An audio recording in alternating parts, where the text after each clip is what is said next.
Good morning students. आज हम बात करेंगे आयनन विभव, आयनाइजेशन पोटेंशियल। देखिए क्या होता है।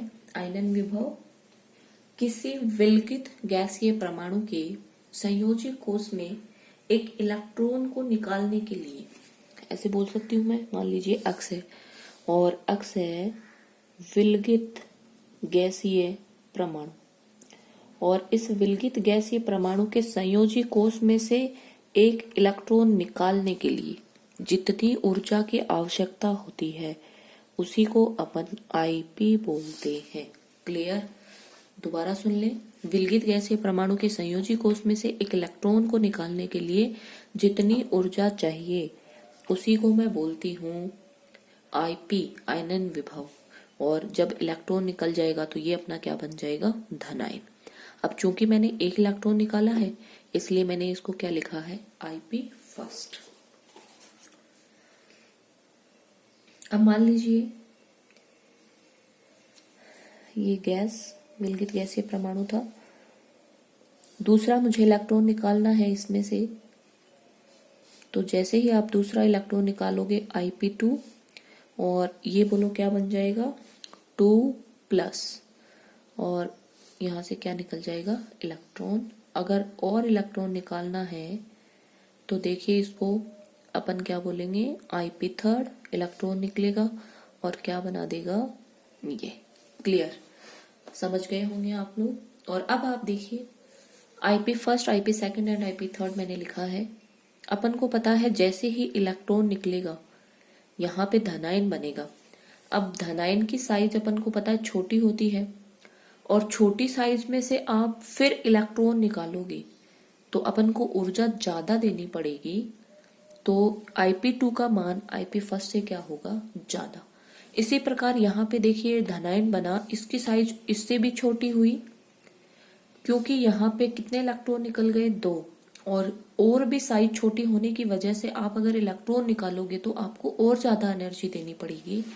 तो मैं ऐसे लिख सकती हूँ Ip फर्स्ट से ज्यादा होगा Ip second, and Ip second से ज्यादा बोलो कौन होगा? Ip third, and so on. जैसे जैसे आप इलेक्ट्रॉन निकालते जाएंगे इस ऊर्जा का मान बढ़ता जाएगा, क्योंकि धनायन का आकार अपने पैतृक परमाणु के आकार से छोटा होता जाता है। छोटा होने की वजह से नाभिक पे उसका आकर्षण बल ज्यादा हो जाता है, और जब आप उसमें से इलेक्ट्रॉन निकालते हो तो आपको ज्यादा ऊर्जा देनी पड़ती है। और ये Ip को अपन ने डिफाइन किया था कि विलगित गैसीय परमाणु के संयोजी कोश में से इलेक्ट्रॉन को निकालने के लिए रिक्वायर्ड एनर्जी। तो जितनी छोटी साइज होगी वहां पे इलेक्ट्रॉन को निकालने के लिए उतनी ही ज्यादा ऊर्जा देनी पड़ेगी। और चूंकि धनायन का आकार छोटा हो रहा है इसलिए अगर आप उसमें से इलेक्ट्रॉन निकालेंगे तो आपको ऊर्जा ज्यादा देनी पड़ेगी। क्लियर? तो ये ऑर्डर आप लोग ध्यान में रखेंगे। आगे देखिए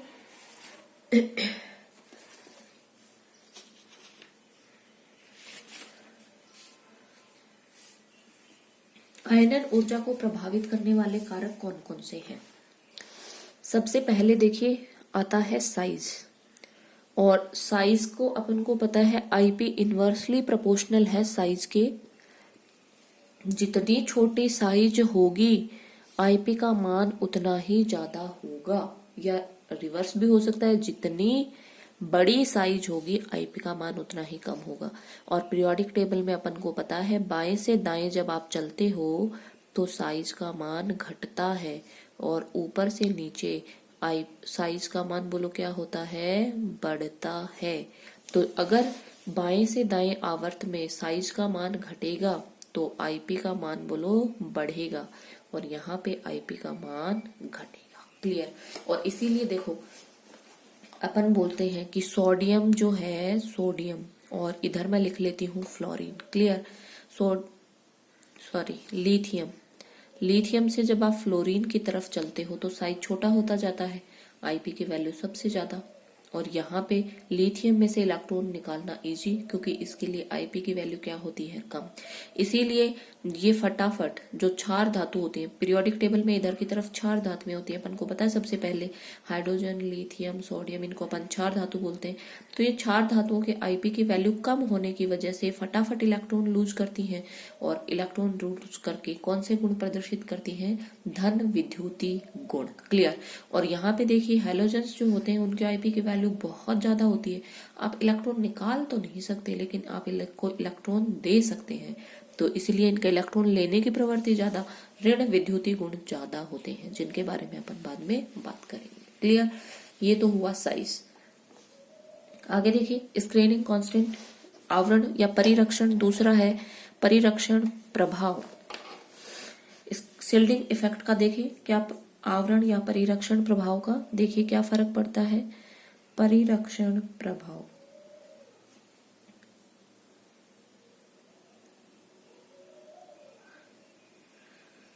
तो देखिए इसको अपन डिनोट करते हैं सिग्मा से। परिरक्षण प्रभाव को आईपी इनवर्सली प्रोपोर्शनल होता है स्क्रीनिंग कांस्टेंट के। परिरक्षण प्रभाव के वो देखिए कैसे, अगर परिरक्षण प्रभाव कम होगा तो आईपी की वैल्यू ज्यादा होगी।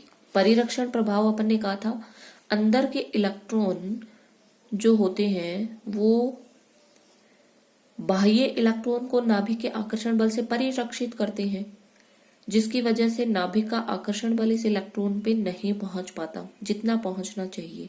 अब मान लीजिए ये परिरक्षण प्रभाव ज्यादा है, और परिरक्षण प्रभाव ज्यादा है तो ये इस नाभिक को, या मैं बोलूं इस नाभिक को ज्यादा परिरक्षित करेंगे, जिसके कारण इस नाभिक का आकर्षण बल इस इलेक्ट्रॉन तक नहीं पहुंच पाएगा, और नहीं पहुंचने की वजह से ये इलेक्ट्रॉन लूजली बाउंड हो जाएगा, और अब इसको अपन इजीली निकाल सकते हैं। क्लियर। तो यदि परिरक्षण प्रभाव ज्यादा होगा तो आईपी की वैल्यू कम हो जाएगी। अब मान लीजिए परिरक्षण प्रभाव इतना प्रभावी नहीं है, तो फिर नाभिक का आकर्षण बल इजीली इस इलेक्ट्रॉन पे लगेगा, और इलेक्ट्रॉन पे नाभिक का आकर्षण बल ज्यादा होते ही ये टाइटली बाउंड हो जाएगा। अब अगर आपको ये इलेक्ट्रॉन निकालना है तो आपको ऊर्जा क्या देनी पड़ेगी, ज्यादा। तो ध्यान रखेंगे इनवर्सली प्रोपोर्शनल होता है किसके, परिरक्षण प्रभाव के। क्लियर। तीसरा है देखिए नाभिकीय आवेश, और नाभिकीय आवेश की अभी थोड़ी देर पहले अपन ने बात की थी कि नाभिक पे जो संयोजी कोष का जो इलेक्ट्रॉन है उस पे नाभिक का कितना आकर्षण बल लगता है, उसको अपन ने नाभिकीय आवेश बोला था। और पीरियोडिक टेबल में अपन बोलते हैं कि जैसे जैसे अपन आवर्त में बाएं से दाएं चलते हैं वैसे वैसे इलेक्ट्रॉन्स की संख्या बढ़ती है, जिसकी वजह से जेड इफेक्टिव भी क्या होता है, बढ़ता है, और ऊपर से नीचे की तरफ जेड इफेक्टिव का मान क्या होता है, कम। अब अगर जेड इफेक्टिव बढ़ा, नाभिकीय आवेश बढ़ा, तो नाभिक का इलेक्ट्रॉन पे आकर्षण बल बढ़ा, और अब उस इलेक्ट्रॉन को आप इजीली नहीं निकाल सकते हैं, आपको आईपी क्या देनी पड़ेगी, ज्यादा। तो जैसे जैसे जेड इफेक्टिव बढ़ेगा वैसे वैसे आईपी भी बढ़ेगा, क्योंकि नाभिक का आकर्षण बल इलेक्ट्रॉन पे बढ़ गया, टाइटली बाउंड हो गया। अब उसको अगर निकालना है तो आपको ऊर्जा क्या देनी पड़ेगी, ज्यादा। क्लियर। आगे देखिए, मान लीजिए समान ऊर्जा के एस, पी या डी, एफ कक्षक हैं, तो फिर देखिए अपन को पता है नाभिक के सबसे नजदीक कौन सा कक्षक होता है, एस, फिर पी, फिर डी, एंड फिर कौन होते हैं, एफ। इसका मतलब ये एस कक्षक है, ये नाभिक के बिल्कुल पास में है, इसके इलेक्ट्रॉनों पे नाभिक का आकर्षण बल ज्यादा होगा, तो आप इलेक्ट्रॉन इजीली नहीं निकाल पाएंगे। इसको बोलते हैं पेनिट्रेशन पावर, भेदन क्षमता। सबसे ज्यादा एस की होती है, फिर पी की होती है, फिर डी की होती है, और फिर किसकी होती है, एफ की। तो अगर आप एस में से इलेक्ट्रॉन निकालोगे तो आपको ऊर्जा क्या देनी पड़ेगी, ज्यादा देनी पड़ेगी। क्लियर। तो आईपी का मान एस में से निकालोगे तो ज्यादा, फिर कम होगा पी में, डी में, और एफ में से निकालोगे तो बहुत ही क्या होगा, कम। क्लियर। आगे देखिए,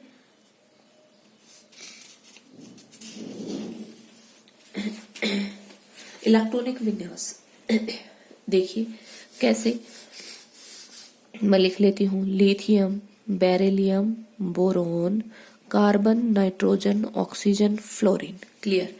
अब देखिए ये नियोन, और नियोन में तो अपन को पता है अष्टक पूर्ण होता है, अक्रिय गैसें, इनमें से तो अपन इलेक्ट्रॉन निकाल ही नहीं सकते।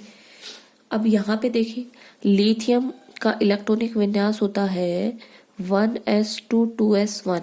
यहाँ पे होता है 1s2 2s2। यहाँ पे होता है 1s2 2s2 2p1। यहाँ पे 2p2। यहाँ पे 2p3 2p4 2p5 and 2p6। पहले वाला सेम 1s2 पूरा है, 1s2 2s1 1s2 2s2 1s2 2s2 2p1। अब जगह नहीं थी इसलिए मैंने केवल ऐसे लिखा है। क्लियर। अब देखिए अपन को पता है अपन आवर्त की बात कर रहे हैं, और आवर्त में जैसे जैसे आप बाएं से दाएं चलते हो वैसे वैसे आकार छोटा होता है, और आकार छोटा होने की वजह से आईपी के मान क्या होते हैं, ज्यादा, क्योंकि छोटे साइज में से इलेक्ट्रॉन पे नाभिक का आकर्षण बल ज्यादा है, वहां से आप इजीली इलेक्ट्रॉन नहीं निकाल सकते हैं।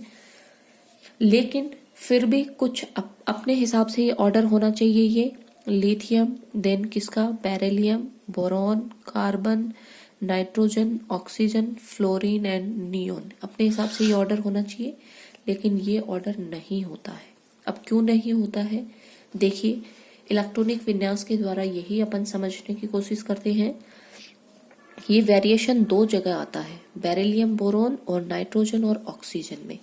अब क्यों आता है, देखिए सबसे पहले मैं बात करती हूँ बेरिलियम एंड बोरोन की। बेरिलियम का इलेक्ट्रॉनिक विन्यास होता है 1s2 2s2। यहाँ पे है 1s2 2s2 2p1। क्लियर। अब आप लोग देखिए इसका संयोजी इलेक्ट्रॉन 2s में है, बोरोन का संयोजी इलेक्ट्रॉन 2p में है। और अपन को एक बात और पता है कि जो भी अर्धपूरित या पूर्ण पूरित कक्षक होते हैं उनका स्थायित्व बहुत ज्यादा होता है। तो यहाँ पे आप देखिए बेरिलियम में जो इलेक्ट्रॉन है वो s में है, यहाँ पे p में है, और ये s बोलो कैसा है, पूर्ण पूरित, क्योंकि s में 2 इलेक्ट्रॉन आ सकते हैं, और पूर्ण पूरित कक्षक होने की वजह से इसका स्थायित्व ज्यादा, और अगर आप इलेक्ट्रॉन निकालोगे तो आपको ऊर्जा क्या देनी पड़ेगी, ज्यादा। तो ये ऑर्डर देखिए कैसे हो जाएगा, लिथियम, फिर अगर और एनर्जी निकालोगे तो बेरिलियम के लिए ज्यादा होगी, बोरोन के लिए क्या होगी, कम। तो देखिए एक तो ये यहाँ पे होगा, फिर देखना उससे ज्यादा किसका होगा, कार्बन। अब मैं बात करती हूँ नाइट्रोजन और ऑक्सीजन की। नाइट्रोजन के इलेक्ट्रॉनिक विन्यास में है 2p3, ऑक्सीजन में है 2p4। अब देखिए p जो है उसमें कितने इलेक्ट्रॉन होते हैं, 6। तो अगर 6 होते हैं तो वो फुल्ली फिल्ड। अब यहाँ पे कितने हैं, 3 का मतलब बोलो क्या हो गया, हाफ फिल्ड। ये 4 है, ये 3 है, और हाफ फिल्ड होने की वजह से इसका स्थायी विन्यास, और स्थायी विन्यास की वजह से इसमें से अगर इलेक्ट्रॉन निकालोगे तो ऊर्जा ज्यादा देनी पड़ेगी। इसीलिए ऑक्सीजन, और बाद में कौन आएगा बोलो, नाइट्रोजन, फिर कौन है, फ्लोरीन और नियोन। तो अपन को पता है अक्रिय गैस जिनका उत्कृष्ट स्थायी विन्यास। तो इसमें से तो इलेक्ट्रॉन निकालोगे तो पॉसिबल नहीं है, और निकालोगे भी तो बहुत ज्यादा एनर्जी देनी पड़ेगी। तो ये 2 वेरिएशन होते हैं जिनको आप लोग ध्यान में रखेंगे। क्यों होते हैं मैंने बता दिया, अर्धपूरित और पूर्ण पूरित कक्षकों का स्थायित्व बोलो क्या होता है, ज्यादा। क्लियर। ये तो बात हुई मेरे आयनन विभव की। अब मैं बात कर लेती हूँ, देखिए आयनन विभव के बाद इलेक्ट्रॉन बंधुता की। देखिए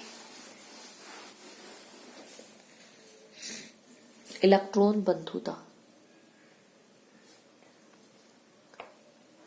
और नाम से पता पड़ रहा है इलेक्ट्रॉन एफिनिटी, इलेक्ट्रॉन के बांधने पर मुक्त होने वाली ऊर्जा।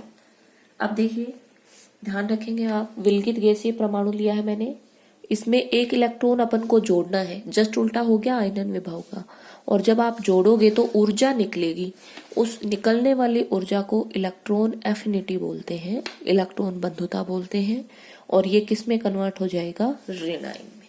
क्लियर, ध्यान में रखेंगे आप लोग। आगे देखिए इलेक्ट्रॉन बंधुता पर प्रभाव डालने वाले कारक, पहला है परमाणु की त्रिज्या। देखिए पहला है परमाणु त्रिज्या, या मैं बोलूं साइज। तो देखिए जैसे जैसे परमाणु की त्रिज्या बढ़ेगी, अपन को पता है इधर जाते हो आवर्त में तो परमाणु त्रिज्या बोलो क्या होती है, साइज घटती है, इधर साइज क्या होती है, बढ़ती है। अब अगर साइज घटेगी तो आने वाला इलेक्ट्रॉन और नाभिक उनके बीच में आकर्षण बल ज्यादा रहेगा क्योंकि साइज छोटी हो रही है। और वर्ग में जाओगे तो साइज बड़ी होगी, तो जो इलेक्ट्रॉन आप जोड़ोगे उस पे नाभिक का आकर्षण बल बोलो क्या रहेगा, कम। तो इसीलिए अगर यहाँ पे इलेक्ट्रॉन को जोड़ना, साइज अगर कम होगी, आकर्षण बल ज्यादा लगेगा नाभिक का इलेक्ट्रॉन पे, इसलिए इलेक्ट्रॉन जोड़ना इजी होगा। तो Ea का मान बढ़ेगा और यहाँ पे Ea का मान घटेगा, क्योंकि अब आने वाले इलेक्ट्रॉन पे नाभिक का आकर्षण बल इतना नहीं होगा, ध्यान रखेंगे।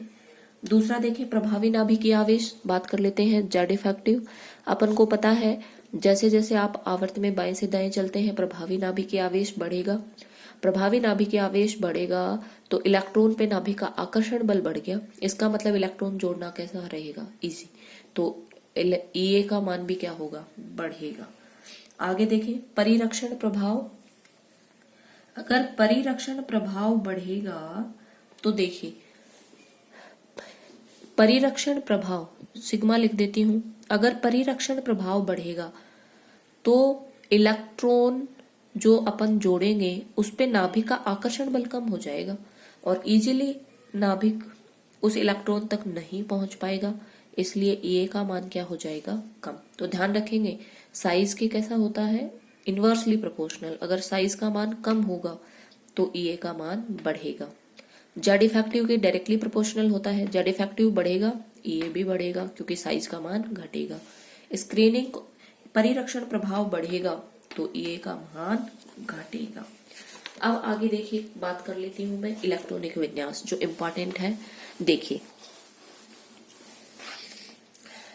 इधर देखिए, मैं लिख लेती हूँ carbon, nitrogen, oxygen and fluorine, और यहाँ मैं लिख लेती हूँ silicon, phosphorus, sulphur and chlorine. और देखिए ये वाला मेरा आवर्त जो है वो है सेकंड आवर्त और ये वाला आवर्त है थर्ड आवर्त।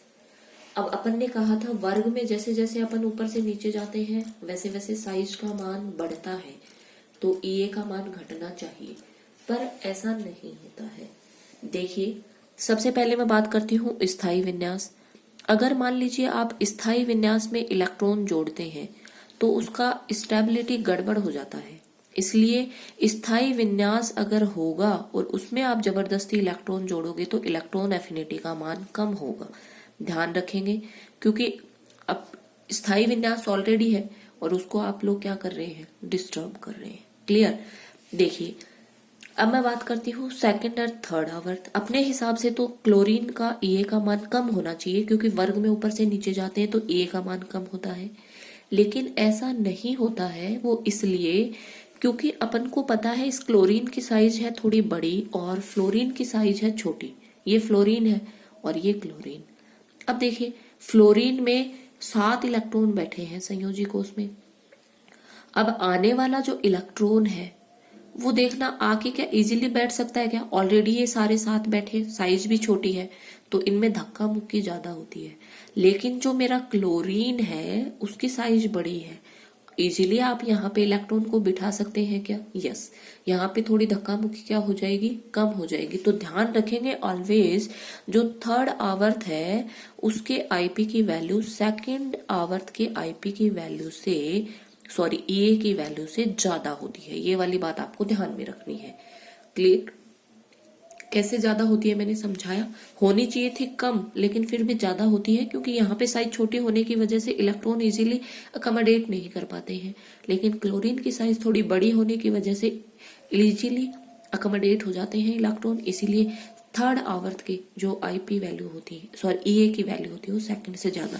तो जब आप इनका ऑर्डर लिखेंगे तो कैसे लिखेंगे, क्लोरीन से ज्यादा बोलो किसका होता है, फ्लोरीन। क्लियर। फिर अपन को पता है इधर जाते हो तो Ea की वैल्यू बढ़ती है, तो लेकिन इधर तो देखो आप फिर ऑक्सीजन और सल्फर का बारी आएगा, बताओ किसकी ज्यादा होगी, सल्फर की। देन किसकी होगी, ऑक्सीजन की। देन देखो नाइट्रोजन एंड फास्फोरस में से फास्फोरस की ज्यादा होगी, देन नाइट्रोजन होगा, देन सिलिकॉन होगा एंड देन बोलो कौन होगा, कार्बन। तो ये ऑर्डर आप लोग ध्यान में रखेंगे। क्लियर। ये बात हुई मेरी इलेक्ट्रॉन बंधुता की। आगे देखिए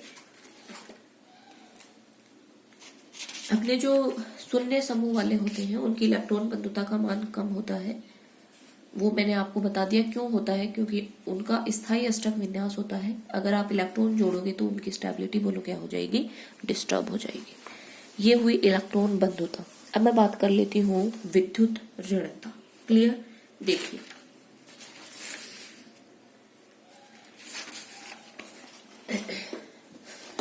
विद्युत ऋणता देखिए,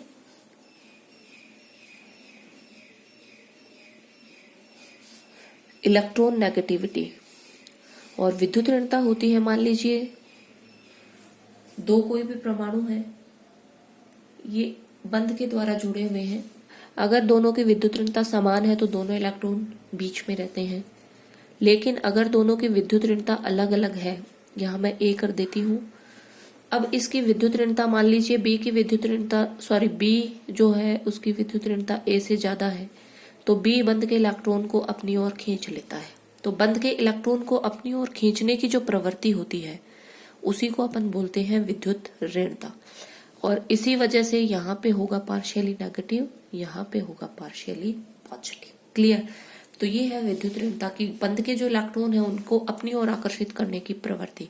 मान लीजिए अगर ए इन इलेक्ट्रॉनों को आकर्षित कर लेगा तो ए की विद्युत ऋणता ज्यादा होगी किससे, बी से। अब यहाँ पे होगा पार्शियली नेगेटिव, यहाँ पे होगा पार्शियली पॉजिटिव। क्लियर,